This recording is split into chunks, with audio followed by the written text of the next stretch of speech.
Alright, today we are going to change the oil on the van. This is a very basic procedure, but I imagine there are some of you that haven't done it or could use a pointer. So, first things first, pop the hood.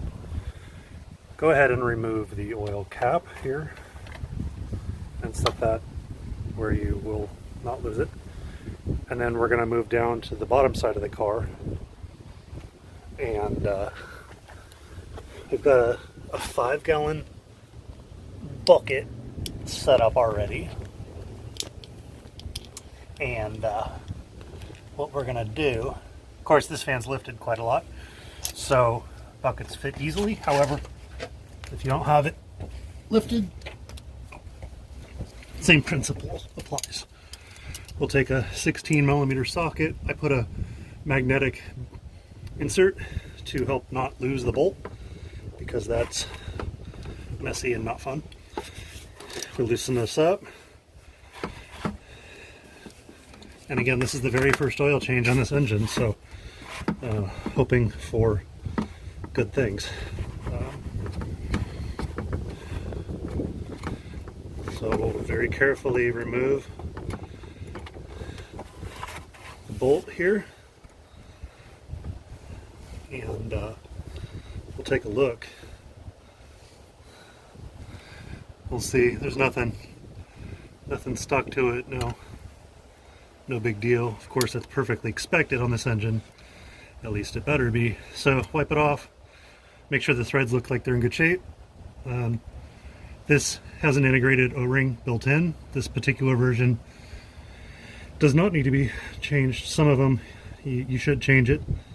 Change either the seal or the actual bolt, depending on the condition of the threads. I got many oil changes out of the last engine, but the bolt was finally starting to yield. So we'll let this we'll let the oil drain out of there for a while, and once that's done, we'll move over to change the filter.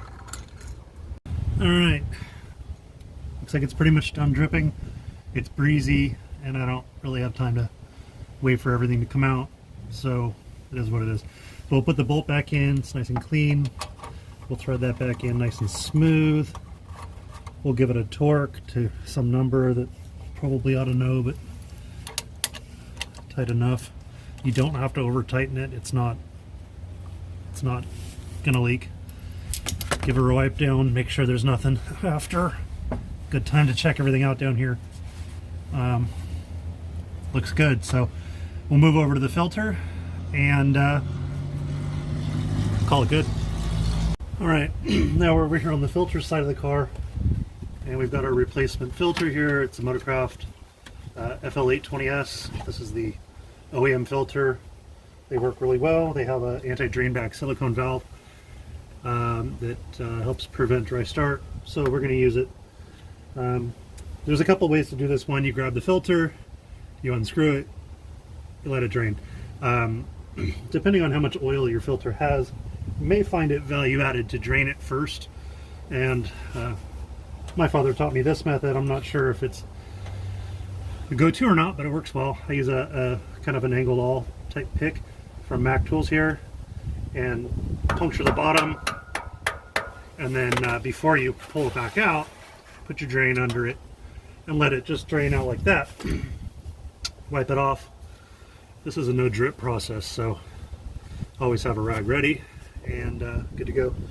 It is a bit breezy here today, so I'm not going to let this go for too long, but this method keeps it as clean as possible, so that when you do get done with the filter, when you go to unscrew it, it isn't just going to dump everywhere. In this case, I don't usually care because I just drop it into the 5-gallon bucket, but for the sake of showing how this could be done on a lower vehicle, or not more of a stock height vehicle, this is how I would do it. So at this point, slowing down so we can grab it with, you know, the type of pliers thing here. You can use just about anything.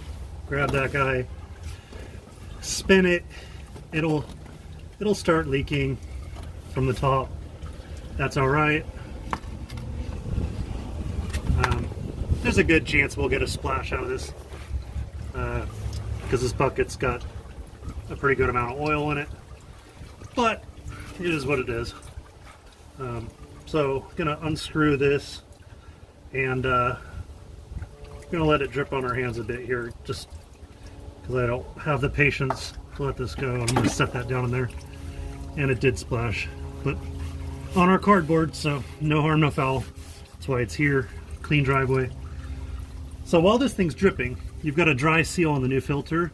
Just grab some of that oil and lube up that seal. That way it makes a very proper connection without any leaks, and the seal doesn't stick in any given position. And we'll let this drip for a tiny bit. It's not necessary to let it go totally out. I am changing to a full synthetic from this break-in oil, but for the case of most cars that are running the same oil, there's no reason to let this go for a long time. Also, make sure that the surface up here of the oil cooler, that's what this piece is, make sure the rubber gasket from the old filter is not on it. That is a rather common that's a rather common thing, especially if the filter was put on with a dry seal.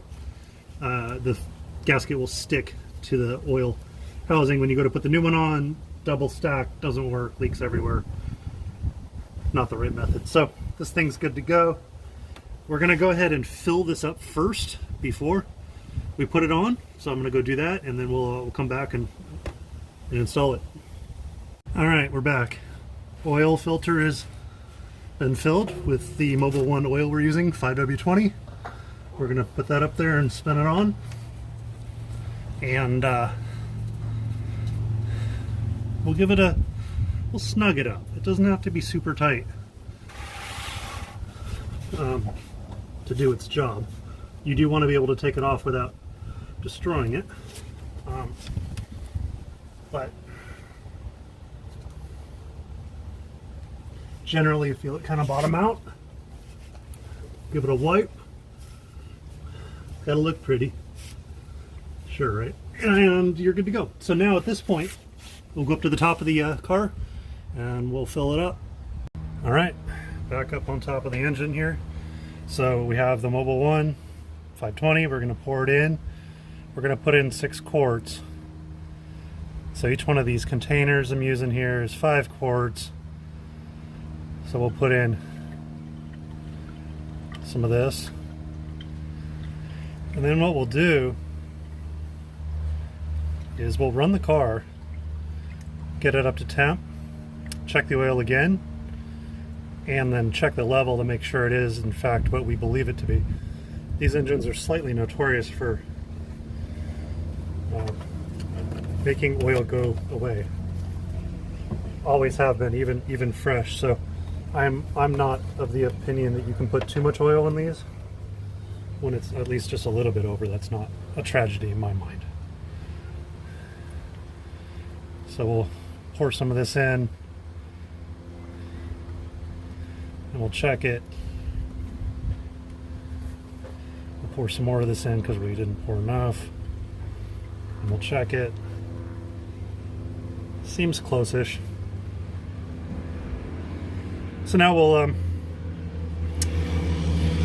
take this thing off, we'll put the cap back on, and we'll go ahead and run it up to temp. We'll check it, but that's the long and short of changing the oil on most any vehicle. In this case, 2002 Ford van with a V10. But hope you enjoyed it. Bye.